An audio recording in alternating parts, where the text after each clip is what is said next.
Coba bayangkan ini. Kamu sudah merasa nyaman, posisi tubuh enak, suasana kamar tenang, dan kamu mulai tertidur dengan nyenyak. Tapi belum sempat mimpi pun datang, kamu tiba-tiba terbangun lagi karena ingin ke kamar mandi. Setelah buang air kecil, kamu coba tidur lagi. Tapi bukannya langsung tidur, malah jadi gelisah, putar kanan kiri, dan akhirnya bangun pagi dengan badan terasa lemas. Kalau ini terjadi sesekali, mungkin masih bisa dimaklumi.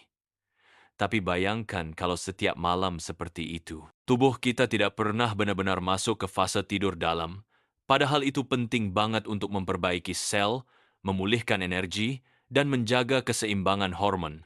Banyak orang berpikir ini wajar karena faktor usia. Tapi sebenarnya, sering terbangun di malam hari bisa menjadi tanda adanya gangguan yang disebut nokturia kondisi, di mana seseorang buang air kecil lebih dari sekali saat tidur malam. Dan ini bukan cuma bikin lelah, tapi juga berdampak pada tekanan darah, suasana hati, bahkan daya tahan tubuh. Saya pernah ketemu seorang ibu usia 67 tahun. Beliau bilang, saya lebih sering ke toilet daripada ke dapur sekarang. Kita tertawa waktu itu, tapi jujur, banyak orang tua mengalami hal yang sama tanpa tahu solusinya. Dan hari ini saya ingin mengajak Anda melihat kemungkinan jalan keluar yang alami dan bisa dicoba dari rumah. Kalau kamu sekarang usianya di atas 50, besar kemungkinan kamu juga pernah mengalami hal ini. Baru tidur 1 atau 2 jam, sudah terbangun karena ingin buang air kecil. Kadang bukan cuma sekali, bisa 2 atau 3 kali dalam semalam. Yang bikin tambah kesal, pipisnya cuma sedikit, tapi efeknya besar tidur, jadi terputus dan sulit untuk bisa tidur nyenyak lagi. Ternyata ini bukan hal langka.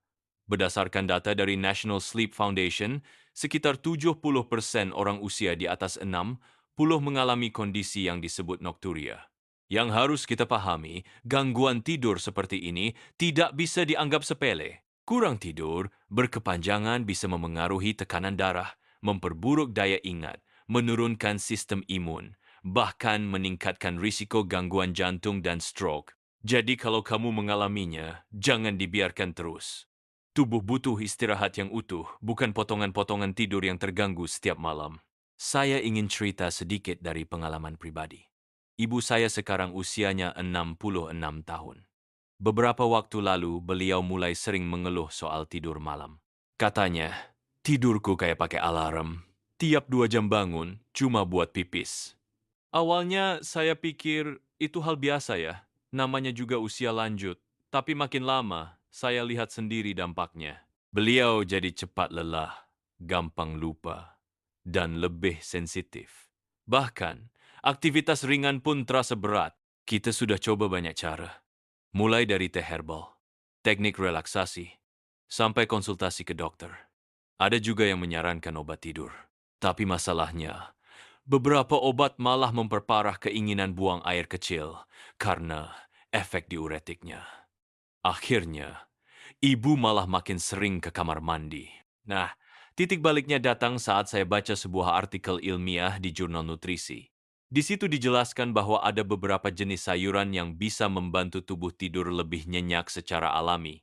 Sayur-sayur ini bekerja dengan cara menenangkan sistem saraf, menstabilkan hormon tidur seperti melatonin, dan yang paling penting tidak memicu rangsangan pada kandung kemih seperti kafein atau teh.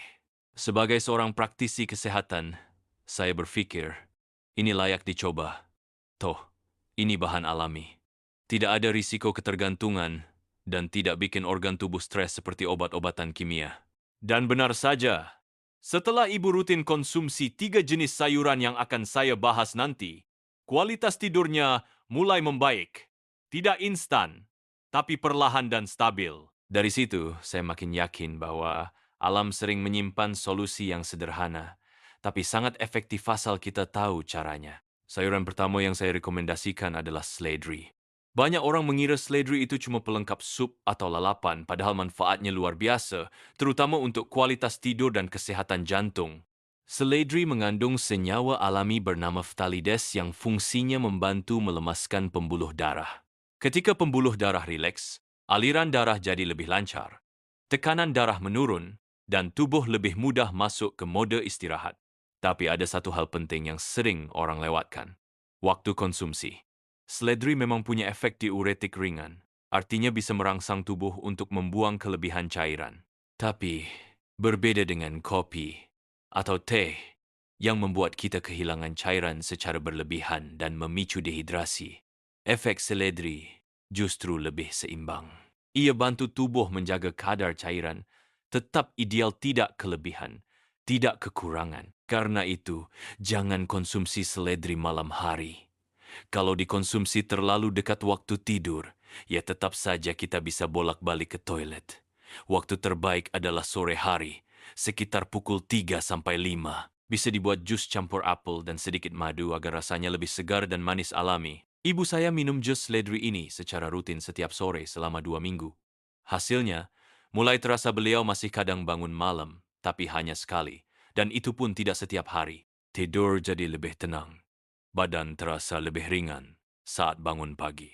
Yang menarik, seledri juga mengandung magnesium dan antioksidan yang mendukung fungsi saraf dan membantu tubuh menurunkan kadar stres. Kombinasi ini sangat cocok untuk orang lanjut usia yang tubuhnya cenderung lebih sensitif terhadap stres fisik maupun emosional. Jadi, kalau kamu atau orang tua kamu sering kesulitan tidur dan gampang terbangun karena ingin buang air kecil, mulai saja dulu dengan kebiasaan sederhana ini. Seledri bisa jadi awal dari perubahan besar dalam pola tidur, dan tentu saja tanpa efek samping yang mengganggu. Sayur kedua yang saya rekomendasikan adalah bayam. Mungkin terdengar biasa ya. Kita sering anggap bayam itu cuma sayur murah yang gampang didapat. Tapi jangan salah. Bayam adalah salah satu sahabat lama yang luar biasa manfaatnya, terutama bagi lansia atau siapapun yang punya gangguan tidur. Bayam mengandung magnesium, mineral penting yang berperan besar dalam membantu otot dan saraf menjadi lebih rileks. Kalau tubuh kita tegang atau sistem saraf aktif berlebihan, otak akan sulit masuk ke fase tidur dalam. Nah, magnesium bantu meredakan itu. Selain itu, bayam juga kaya akan triptofan, yaitu asam amino yang menjadi bahan baku pembentukan melatonin, hormon alami yang mengatur siklus tidur bangun tubuh. Kombinasi dua nutrisi ini membuat bayam menjadi makanan penenang alami. Bukan menenangkan pikiran seperti obat penenang, tapi bekerja lewat tubuh, merilekskan otot, mengatur hormon, dan membuat tubuh lebih siap untuk istirahat. Yang menarik, bayam juga rendah oksalat, zat yang jika berlebihan bisa memicu batu ginjal. Itu sebabnya bayam cocok untuk orang tua yang sering khawatir soal kesehatan ginjal dan saluran kemih. Ibu saya biasanya makan bayam saat makan malam. Kadang ditumis ringan tanpa bumbu berlebihan, kadang juga dibuat bening bayam jagung tanpa micin dan tanpa santan. Setelah 2 minggu, beliau bilang tidur jadi lebih nyenyak, tidak gelisah seperti dulu, dan tubuh terasa lebih ringan saat bangun. Beliau bilang rasanya seperti diselimuti dari dalam. Saya hanya bisa tersenyum waktu dengar itu. Buat kamu yang ingin mulai mencoba, tidak perlu ribet. Masak bayam sederhana saja sudah cukup. Yang penting konsisten. 3 kali seminggu saja sudah bisa memberikan dampak besar. Bayam bukan hanya menyehatkan tubuh, tapi juga memberi ketenangan yang selama ini kita kejar dari obat tidur. Sayuran ketiga yang saya ingin angkat adalah labu kuning. Banyak orang tidak terlalu memikirkan sayur ini. Kadang hanya dianggap camilan musiman atau bahan kolak. Tapi kalau kita melihat lebih dalam, labu kuning punya khasiat luar biasa, terutama untuk orang yang sering buang air kecil di malam hari. Labu kuning kaya akan beta-karoten, serat, kalium, dan zinc. Kombinasi nutrisi ini tidak hanya baik untuk mata atau sistem pencernaan, tetapi juga sangat bermanfaat untuk memperkuat otot di sekitar panggul dan kandung kemih. Mengapa ini penting? Karena seiring bertambahnya usia, otot-otot ini mulai melemah, dan itu membuat kita lebih mudah merasa ingin buang air kecil bahkan saat kandung kemih belum penuh betul. Ada sebuah penelitian dari Jepang tahun 2014 yang menarik. Studi ini menunjukkan bahwa konsumsi rutin ekstrak biji dan daging labu kuning bisa membantu mengurangi frekuensi buang air kecil pada malam hari, terutama pada pria lanjut usia. Tapi tentu saja, manfaatnya juga bisa dirasakan oleh perempuan. Cara mengonsumsinya tidak sulit. Labu bisa dikukus sebagai camilan sehat sore hari, dibuat sup tanpa santan, atau bahkan dijadikan puding alami tanpa tambahan gula. Rasanya sudah manis dari alam, dan karena tinggi serat, membuat perut kenyang lebih lama. Ini penting juga supaya kita tidak tergoda ngemil malam. Ibu saya sekarang rutin makan labu kukus sambil nonton berita sore. Hasilnya, beliau jauh lebih jarang terbangun malam. Kecuali kalau memang minum air terlalu banyak setelah pukul 8 malam, beliau bisa tidur nyenyak sampai pagi. Buat saya, labu kuning ini adalah contoh sempurna bagaimana makanan sederhana bisa jadi solusi alami. Tidak perlu suplemen mahal atau obat dengan efek samping. Yang kita butuhkan hanyalah konsistensi dan kemauan untuk kembali ke sumber penyembuhan yang paling mendasar, yaitu makanan utuh dari alam. Saya cukup sering dapat pertanyaan seperti ini dari pasien atau teman-teman seusia ibu saya. Dok, masa sih sayur bisa ngalahin obat tidur? Kan obat lebih cepat efeknya. Nah, ini memang perlu diluruskan. Obat tidur memang bisa bikin seseorang tertidur dalam waktu singkat, tapi cara kerjanya adalah memaksa sistem saraf untuk diam. Otak dimatikan sementara, bukan diajak untuk tenang secara alami. Itulah sebabnya banyak orang merasa tidak benar-benar segar setelah bangun karena otak tidak masuk ke fase tidur yang berkualitas. Berbeda dengan sayuran. Sayur bekerja tidak memaksa, tapi menyeimbangkan. Misalnya, seledri membantu mengatur cairan tubuh dan tekanan darah. Bayam memberi magnesium dan tryptophan untuk mendukung produksi melatonin. Sedangkan labu kuning memperkuat otot-otot kandung kemih agar tidak gampang terangsang. Tubuh dibuat siap untuk tidur, bukan dipaksa tidur. Yang lebih penting lagi, sayur tidak menimbulkan ketergantungan. Kalau suatu hari tidak sempat makan bayam, tubuh tidak akan sakau atau mengalami gangguan berat. Tapi coba bayangkan, kalau seseorang sudah bergantung pada obat tidur selama berbulan-bulan, lalu tiba-tiba berhenti, kemungkinan besar malah insomnia tambah parah. Sayuran juga membantu hidrasi secara alami. Artinya, tubuh tetap cukup cairan tapi tidak sampai berlebihan. Jadi bisa menghindari kondisi kandung kemih yang terlalu aktif. Dan satu hal yang sering orang lupa, kualitas tidur bukan soal seberapa cepat kamu bisa tidur, tapi seberapa dalam dan berapa lama kamu bisa bertahan dalam fase tidur pulih. Jadi, bukan berarti kita menolak pengobatan medis. Tapi kalau ada cara yang lebih alami, lebih lembut bagi tubuh, dan bisa dilakukan sehari-hari tanpa efek samping, kenapa tidak kita utamakan dulu? Kadang solusi terbaik itu bukan yang paling cepat, tapi yang paling selaras dengan ritme tubuh kita. Kalau kamu merasa informasi ini cocok untuk kondisi kamu atau orang tua di rumah, pertanyaannya sekarang, harus mulai dari mana? Jangan khawatir, kamu tidak perlu langsung ubah semua kebiasaan sekaligus. Mulailah dengan langkah-langkah sederhana yang bisa dilakukan di rumah, tanpa alat khusus, tanpa biaya mahal. Langkah pertama, minum jus seledri campur apel dan sedikit madu setiap sore. Idealnya antara jam 3 sampai 5. Jangan diminum malam-malam karena bisa bikin sering ke kamar mandi. Jus ini bantu menurunkan ketegangan tubuh dan menyiapkan sistem saraf untuk tidur. Langkah kedua, konsumsi bayam saat makan malam, setidaknya 3 kali seminggu. Masaknya tidak perlu ribet, tumis ringan tanpa micin, atau bikin sayur bening tanpa santan sudah cukup. Bayam bantu merilekskan otot dan memicu hormon tidur alami.